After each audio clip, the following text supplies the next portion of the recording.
This is A Course in Miracles, Manual for Teachers. Part 6, Is Healing Certain? 1. Healing is always certain. It is impossible to let illusions be brought to truth and keep the illusions. Truth demonstrates illusions have no value. The teacher of God has seen the correction of his errors in the mind of the patient, recognizing it for what it is. Having accepted the atonement for himself, he has also accepted it for the patient. Yet, what if the patient uses sickness as a way of life, believing healing is the way to death? When this is so, a sudden healing might precipitate intense depression. Say the sentence again. When this is so, a sudden healing might precipitate intense depression and a sense of loss so deep that the patient might even try to destroy himself. Having nothing to live for, he may ask for death. Healing must wait for his protection. 2. Healing will always stand aside when it would be seen as threat. The instant it is welcome, it is there. Where healing has been given, it will be received. And what is time before the gifts of God? We have referred many times in the text to the storehouse of treasures laid up equally for the giver and the receiver of God's gifts.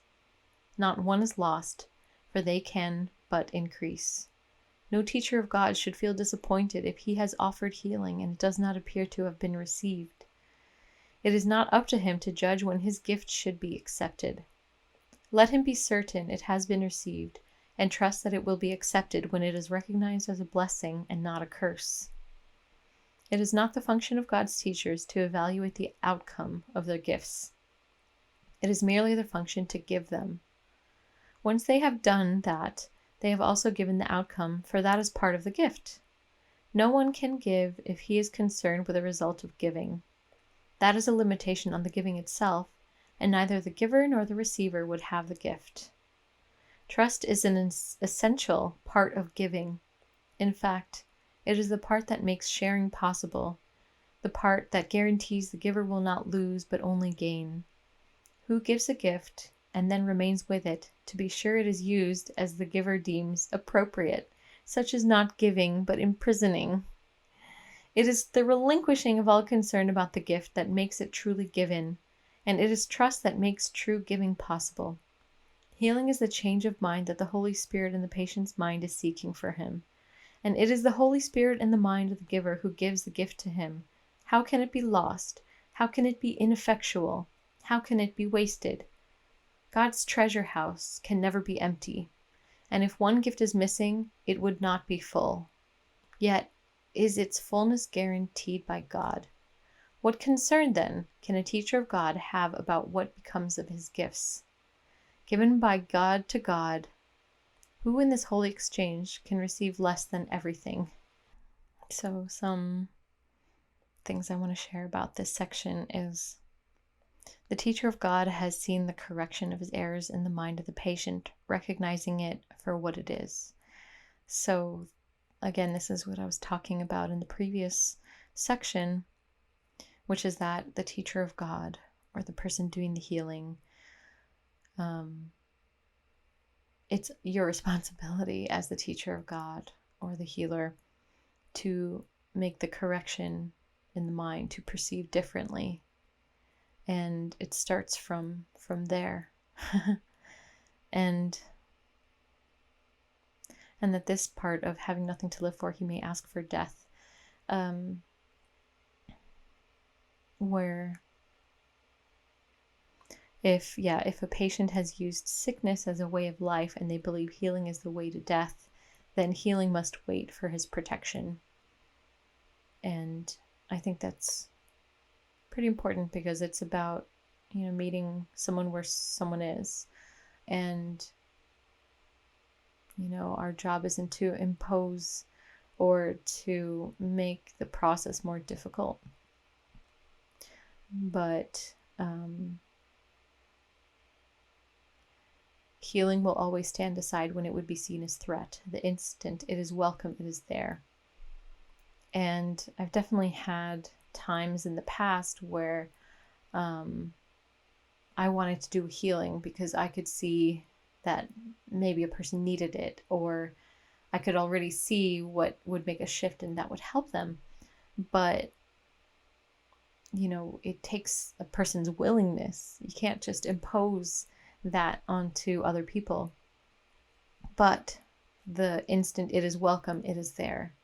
So once the person who's ready to change is ready, then whoever it is or whatever form it needs to come in to help to make that shift will happen. No teacher of God should feel disappointed if he has offered healing and it does not appear to have been received. It is not up to him to judge when his gift should be accepted. Let him be certain it has been received and trust that it will be accepted when it is recognized as a blessing and not a curse. So I think this is an important aspect for people who are offering healing or teachers of God, that, sometimes people put so much stake in the results, or they've given it, but it hasn't been welcomed or received. And it's not up to the person to decide or to judge when his gifts should be accepted. To trust that it has been received and that it will be accepted when it is recognized as a blessing and not as a curse. And I think that's an important part, it's almost like letting go, and it's not the function of God's teachers to evaluate the outcome of their gifts. It is merely their function to give them. And yeah, it is not the function of God's teachers to evaluate the outcome of their gifts. It is merely their function to give them. And it works like that, where it's not a gift if you're like giving it and then like analyzing and watching how it's being used, and if it's being used correctly or properly, then that's not really a gift. And no one can give if he's concerned with the result of giving. This is a limitation on the giving itself, and neither the giver nor the receiver would have the gift. It has definitely happened before where someone gave me a gift and then he reminded me over and over again about that gift and how great it was. And to me, it felt like the gift was lost when it was like he was trying to almost like reclaim it, and then, the giving isn't the action of, here, take this and then let me analyze and decide what it means. The giving is just the act of giving, and then you let go. It's not giving and then you hold on and wait and see what happens and then talk about it forever and ever and ever. It's the relinquishing of all concern about the gift that makes it truly given. And it is trust that makes true giving possible. Healing is the change of mind that the Holy Spirit in the patient's mind is seeking for him. And it is the Holy Spirit in the mind of the giver who gives the gift to him. And this points to what the gift is really about. It's about the Holy Spirit. It's about that inspiration that comes. That's where the gift is. It's not about the thing. It's not about the change. It's that inspiration, that spark of the Holy Spirit. Given by God to God, who in this holy exchange can receive less than everything?